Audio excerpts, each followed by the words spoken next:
Mesdames, Messieurs les journalistes, merci de participer à ce point de presse sur un événement pas commun pour la ville de Perpignan, mais qui, je crois, est important pour le message qui est adressé aujourd'hui pendant ce festival Visa pour Images en direction de l'Afrique.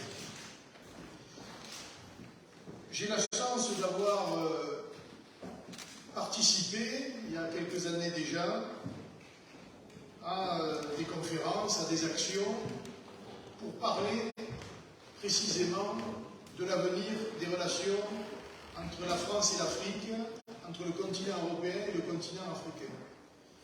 Et ce message a toujours été le même, et il prend une dimension particulière avec le Congo-Brazzaville, et on va vous dire pourquoi. Mais au préalable, j'ai une pensée ce matin pour le Maroc et pour le tremblement de terre qui a fait, à l'heure où nous nous parlons, plus de 650 morts, je crois. Et la ville de Perpignan, par l'intermédiaire de certains de ses élus d'ailleurs, va se mobiliser pour des collectes et pour venir en aide, surtout que nous avons des liens privilégiés avec le Maroc. Et donc nous pensons évidemment à cette tragédie et nous renvoyons un message évidemment de soutien et de compassion dans cette tragédie. Mais pour revenir à l'Afrique et au Congo, à Brazzaville pour la France, c'est pas, j'allais dire, un pays comme un autre, et Brazzaville n'est pas une ville comme une autre, puisque c'est la ville où le général de Gaulle a fait son discours en 1944, entre autres, et ça a toujours été un pays qui a compté dans l'histoire de nos relations. Mais malheureusement, depuis un certain nombre d'années, l'Afrique connaît une période difficile, et le Congo est en quelque sorte un peu emblématique de tout ce qui se passe en Afrique. Parce que cette région du continent africain subit, il faut le dire, un exercice démocratique qui n'en est pas un. Et aujourd'hui, nous sommes mobilisés pour demander la libération d'un homme, d'un général, formé à Saint-Cyr, qui est quand même la grande école de l'armée française, des officiers de l'armée française. Et nous sommes évidemment mobilisés pour sa libération, puisqu'il est emprisonné, tout simplement, j'allais dire, pour s'être présenté à l'élection présidentielle.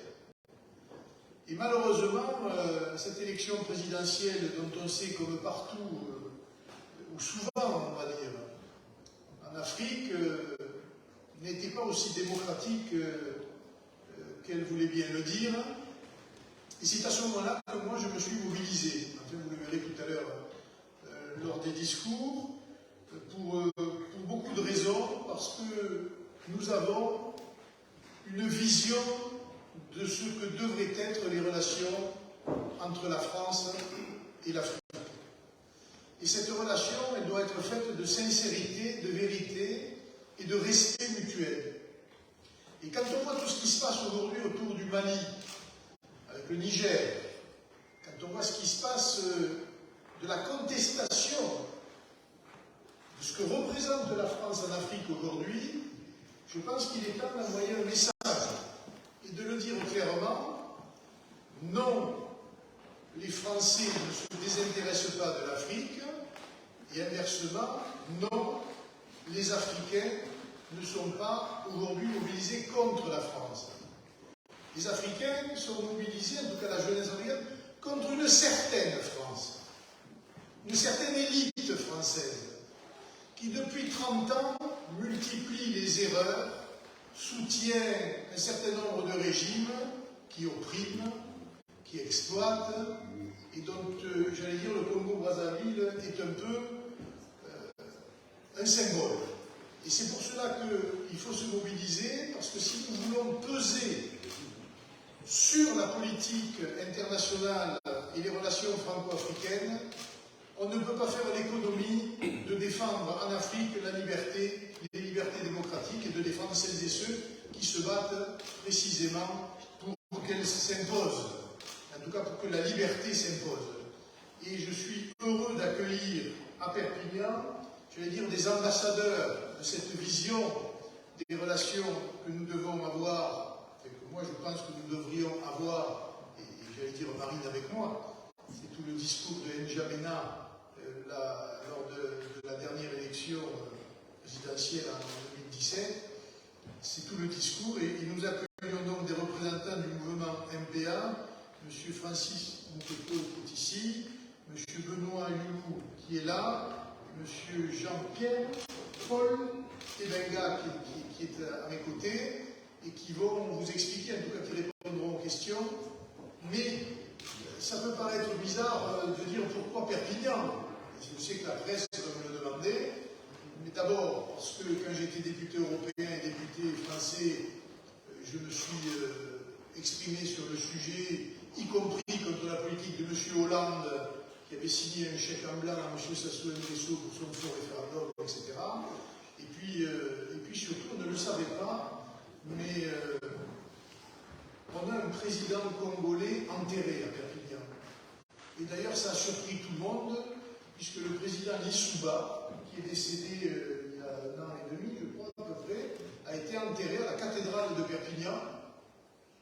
Et personne ne savait que M. Lissouba vivait dans un quartier de la ville, et j'allais dire, ça crée des liens, et c'est à ce moment-là que aussi on a fait des rencontres et on a pu discuter avec la diaspora congolaise en France, et je pense que le message d'amitié, il est aussi à ce niveau avec Perpignan, et de respect mutuel, et c'est pour ça que nous avons souhaité le marquer pour Visa pour Image, qui parle de l'Afrique, qui parle de la migration aussi, vous allez en dire deux mots tout à l'heure. Tout est lié. Et je pense que c'est important de le dire, et c'est important de regarder la réalité en face, de constater nos propres erreurs, et de regarder désormais comment on peut aider aux relations entre nos deux continents, nos deux pays, et d'avancer dans l'avenir, parce que moi j'ai toujours cru que l'Afrique, c'est le continent émergent de demain.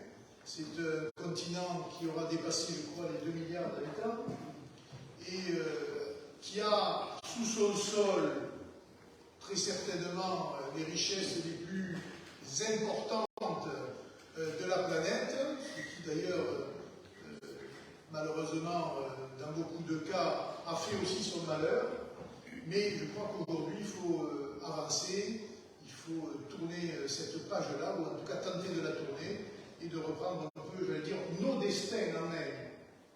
Vous, en tant qu'Africains qui voulez vraiment le développement du continent et, j'allais dire, la liberté dans votre pays, et nous, Français, maintenant de tourner cette page de cette politique de la France-Afrique, dont on connaît malheureusement les arrière-cours, et pas tous, très certainement, mais dont on aimerait aujourd'hui sortir pour pouvoir avoir, j'allais dire, des relations d'amis à amis. Et ça, je pense que c'est le message que moi je souhaiterais porter. Voilà, monsieur Mouketo, ce que je tenais à dire publiquement et devant les médias. Je vous laisse la parole maintenant et après nous répondrons aux questions. Merci.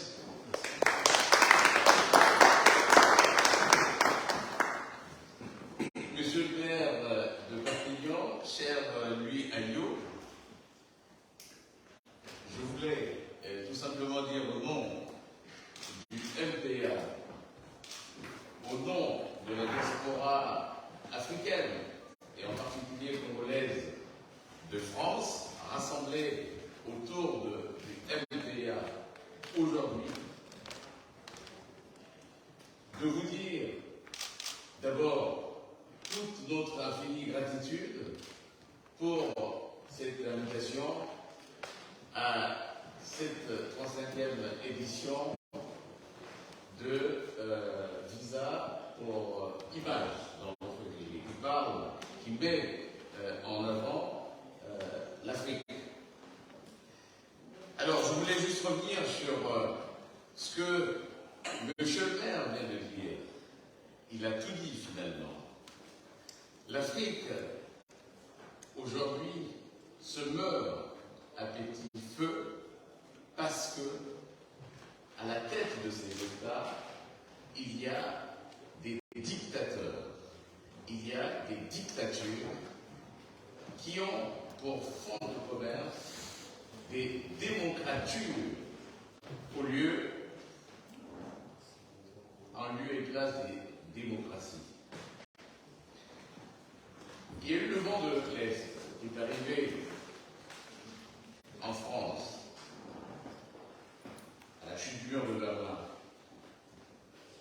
François Mitterrand, à la Baule, avait lancé ce processus de démocratisation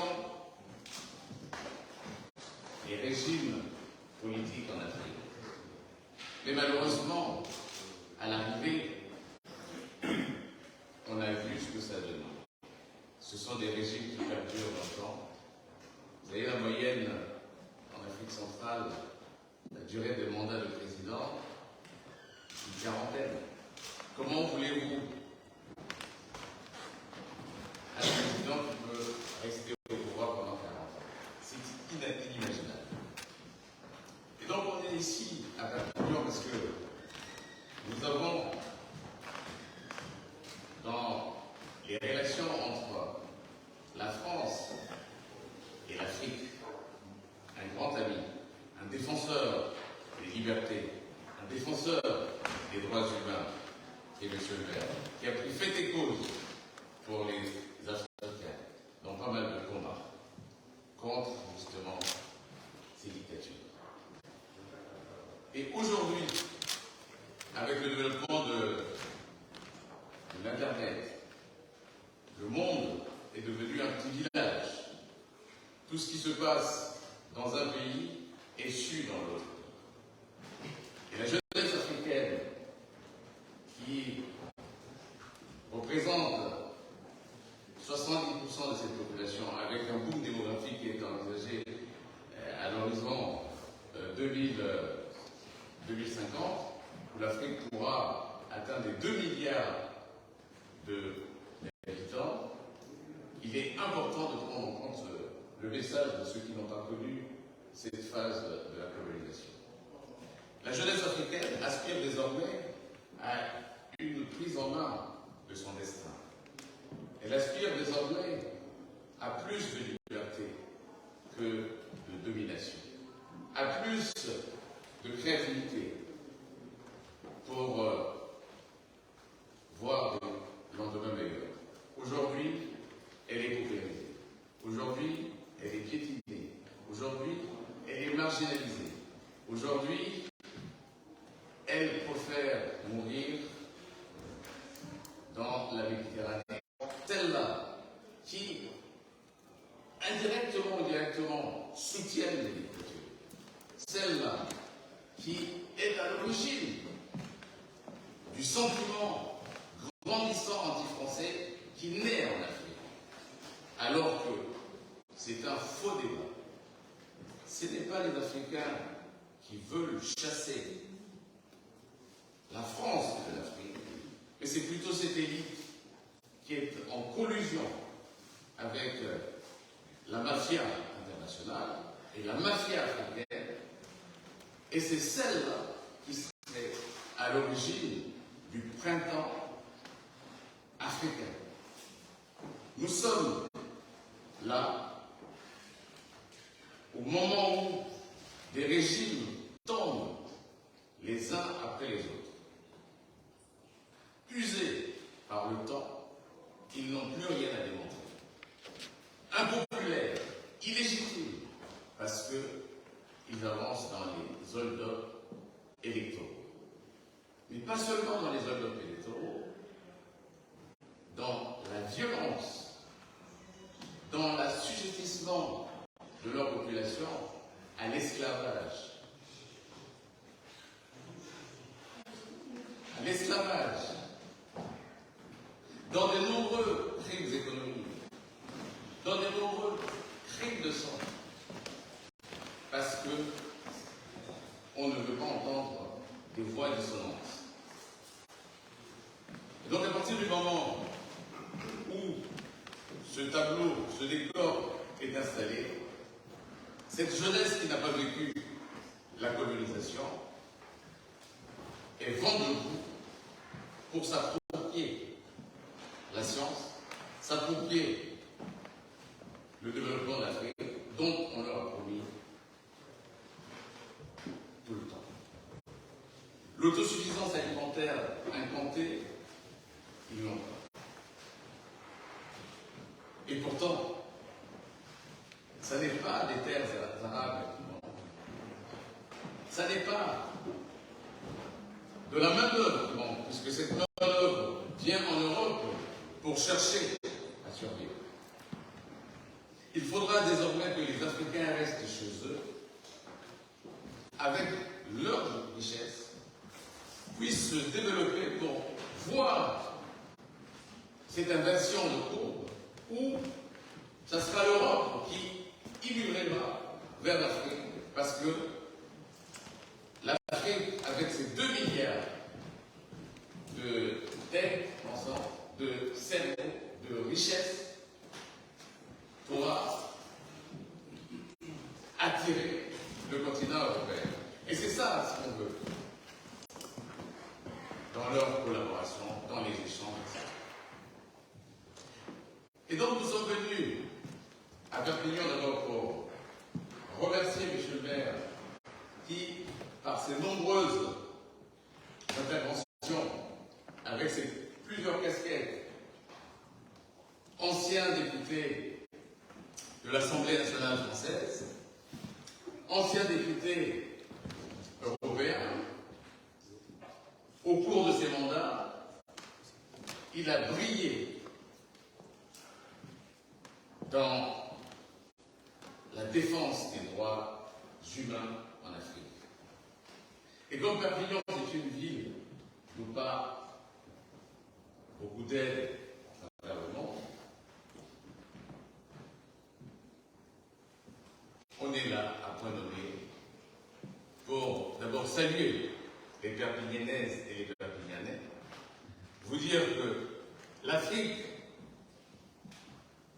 n'est pas du mauvais côté, l'Afrique est du bon côté. L'Afrique ne cherche qu'à se développer, à s'émanciper et à contenir ses filles et ses fils en Afrique. Et donc le travail qui est à faire, c'est de ne pas adouber les mauvaises politiques de ces dictatures. Il faut couper désormais le cordon ombilical entre cette élite qui entretient ces relations incestueuses avec l'Afrique. C'est pour ça que nous sommes ici. D'abord, pour montrer au monde qu'au Congo-Brazzaville, dont nous sommes originaires, il y a un valeureux homme qui s'appelle Jean-Marie Michel Bokoko, qui est embasillé et qui croupit dans les geôles nauséabondes de la dictature mortifère de Brazzaville pour un crime de lèse-majesté. Parce qu'il était candidat à l'élection présidentielle anticipée de 2016, qu'il est aujourd'hui en prison. On ne peut pas accepter qu'au XXIe siècle, sous le prétexte fallacieux de l'arbitraire, empêcher un homme de redresser un pays qui est complètement en banqueroute. En 40 ans de pouvoir, il y a l'usure. En 40 ans de pouvoir, on n'a plus rien à proposer aux Congolais. En 40 ans de pouvoir, on est à la retraite. Dans les grandes démocraties, aux États-Unis d'Amérique, un mandat dure 4 ans, puis un autre 4 ans, au maximum 8 ans. En France, on a le quinquennat. Un quinquennat, au maximum 2 quinquennats. En Afrique, il y a une infinité de quinquennats. C'est des régimes qui sont déguisés en monarchie. Mais pourtant, ce ne sont pas des rois. Pourtant, ce sont des républiques. Mais ce qu'il faut noter, c'est une poignée d'hommes qui, en fait, ont fait allégeance à la criminalité internationale. Et cette poignée d'hommes, c'est généralement une minorité ethnique qui est venue au pouvoir par putsch. Ce sont des régimes autoritaires. Ce sont des régimes militaires. Ce sont des juntes militaires. Et voyez aujourd'hui qu'il y a plusieurs façons d'arriver au pouvoir. Soit on fait une révolution démocratique, populaire, soit on fait une révolution par des putschs militaires qui, au contraire, n'arrangent guère les choses. Au toutoir que je m'y mette. Et quand on enlève, par exemple, un président légitimement élu, le cas du professeur Pascal Lissouba, qui demeure, qui repose en paix sous les terres capillanaises. Il est l'unique président de la République du Congo à être élu démocratiquement après les grandes assises nationales de 1991. Il fut élu et a battu à plate couture le général Denis Sassou Nguesso, qui est aujourd'hui au pouvoir et qui cumule 40 ans de règne. Le professeur Pascal Lissouba, élu, fait ses 5 ans, à l'issue desquels le général Denis Sassou Nguesso, qui le précédait, revient au pouvoir par les armes avec la bénédiction de la France de Jacques Chirac. Mais à son âme, il nous a laissé un dictateur. Et ce dictateur y est installé jusqu'au jour d'aujourd'hui. Voilà les exemples de la dérive de cette politique étrangère de la France que les jeunes Africains vont de nous critiquer. La relation entre la France et l'Afrique est vieille comme le monde. Il y a d'ailleurs un mausolée qui a été construit à Brazzaville pour montrer cette fraternité, cette solidité de cette relation France-Afrique. Mais cette poignée de l'élite française qui continue à garder ce goût amer de la colonisation, elle n'est plus d'actualité. Aujourd'hui, la France doit se décoloniser et doit accompagner l'émancipation des Africains pour éviter ces dérives autoritaires, cette usure du pouvoir qui ne saurait être justifiée aujourd'hui.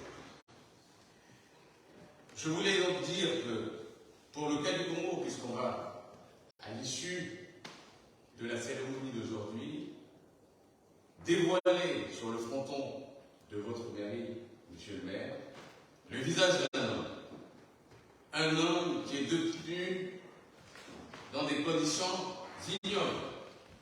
Un homme qui, aujourd'hui, ne devait pas être là où il est.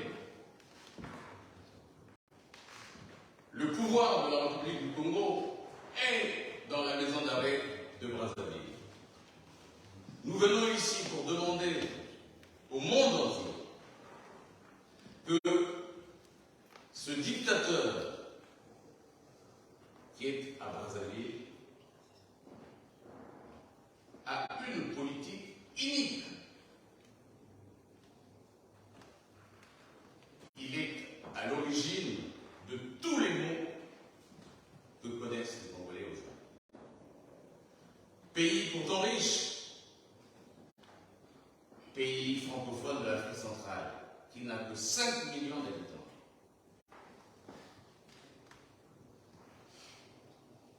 Pays qui est classé parmi les derniers dans le monde, car un pays qui baigne dans la malgouvernance, un pays qui baigne dans les antivaleurs, un pays qui baigne dans la compulsion, un pays qui baigne dans la corruption, depuis le sommet de l'État jusqu'en bas de la classe.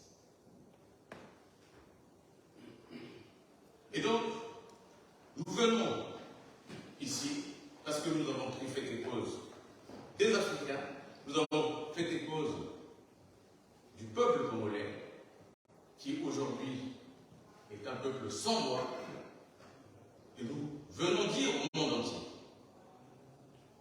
qu'il y a un régime illégitime. Il y a un régime impopulaire, un régime qui brille par l'arbitraire, par les arrestations des opposants. Et d'ailleurs, M. le maire l'a tout le temps dit.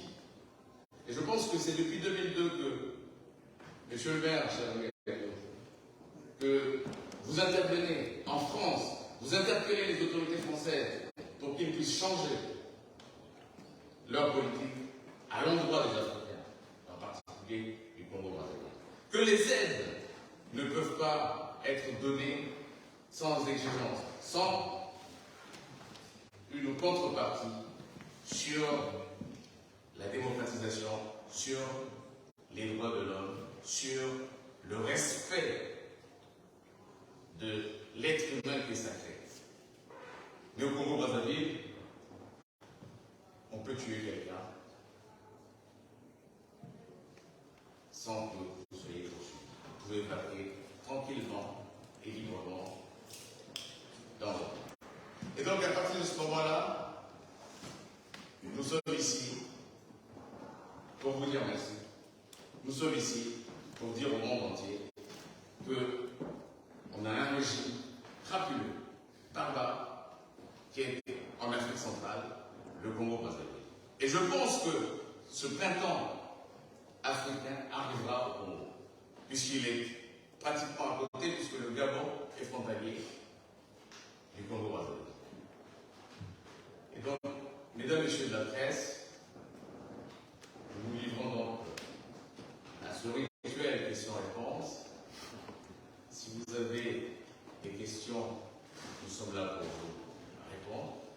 Si on ne peut pas répondre, de l'autre côté, on verra que c'est difficile. Je vais terminer ici.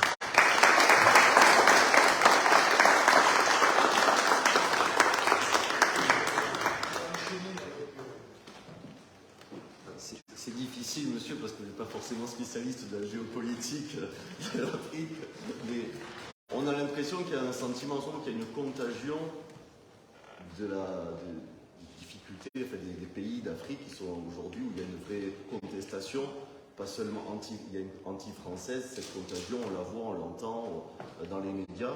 C'est quelque chose qui peut se développer encore plus, c'est quelque chose qui vous tracasse, qui vous fait peur, ou qui est... je ne sais pas comment vous voyez, comment vous percevez-vous ça, justement, ce sentiment anti-français qui se répand?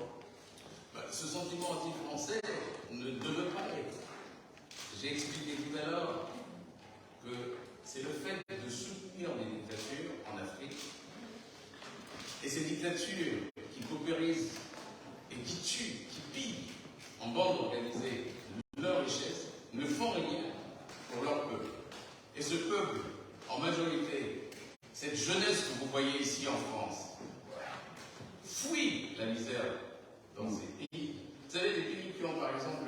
Niger qui a de l'uranium, un pays qui n'est pas éclairé, qui n'a pas l'électricité. Et quand on n'a pas l'électricité, on ne peut pas avoir des usines, on ne peut pas transformer les matières premières. Donc la France et son histoire qui est plutôt aujourd'hui le bouc émissaire, entre guillemets, qui subit aujourd'hui par son histoire, et qui est la première, du coup c'est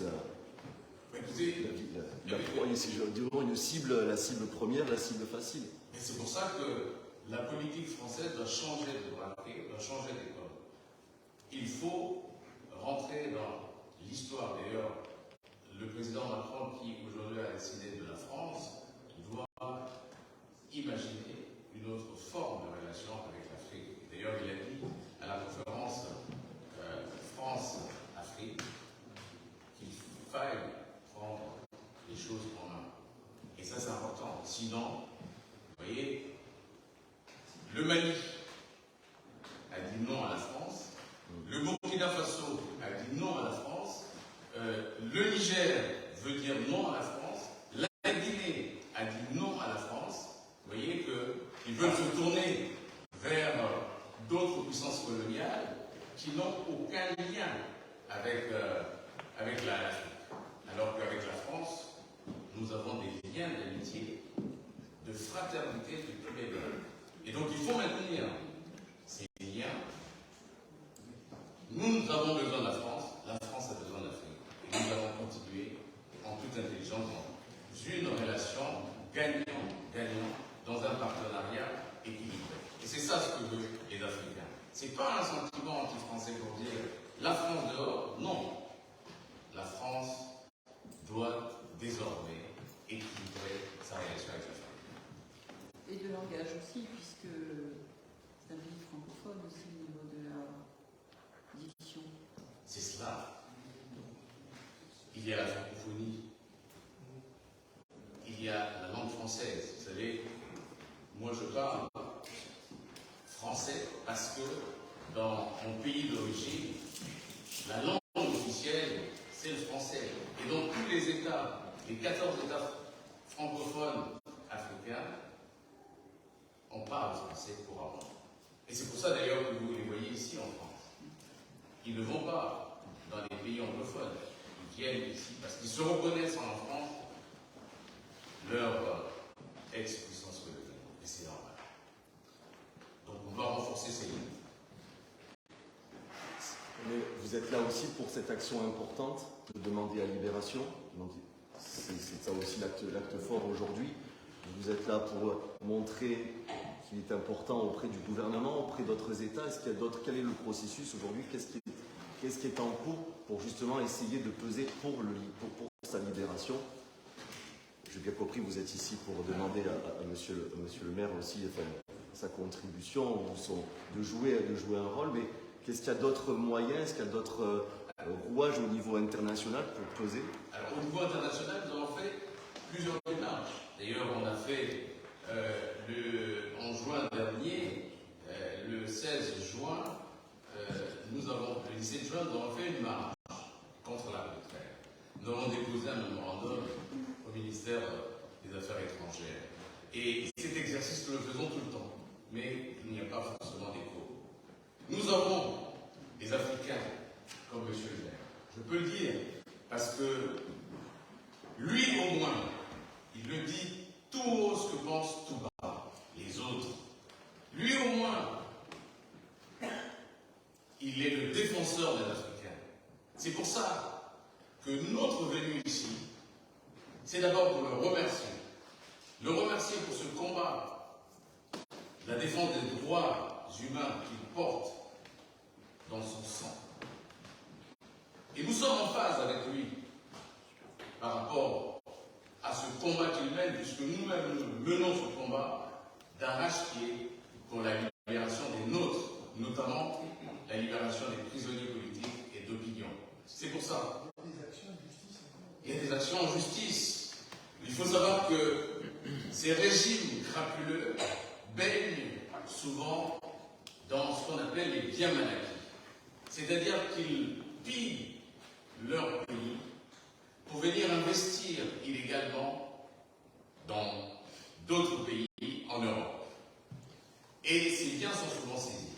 Et d'ailleurs, monsieur le maire avait demandé à ce que l'argent issu des ventes de ces biens saisis soit retrocédé à ces populations. Mais tant qu'ils sont toujours là, vous saisissez les biens ici, vous les vendez. Les biens partent au trésor public, et si vous les renvoyez dans ces pays, en fait, vous leur redonnez leur argent qu'ils ont volé. Et donc, il y a tout un processus qu'il faut faire pour pouvoir régler cette question du pillage organisé. Comment vous expliquez que vous ne soyez pas entendu sur le plan international? On ne peut pas dire qu'on n'est pas entendu sur le plan international, puisque les choses bougent. Nous voulons créer un rapport de Fonseca, c'est des gens qui corrompent le monde entier. Et donc à partir de ce moment-là, là où vous partez, s'ils sont corrompus, le dossier est classé simplement, pur et simple. Mais ces personnes partiront par la force de la rue et par les révolutions. Vous voyez, il y a le printemps africain qui est en train de les faire partir tout seul.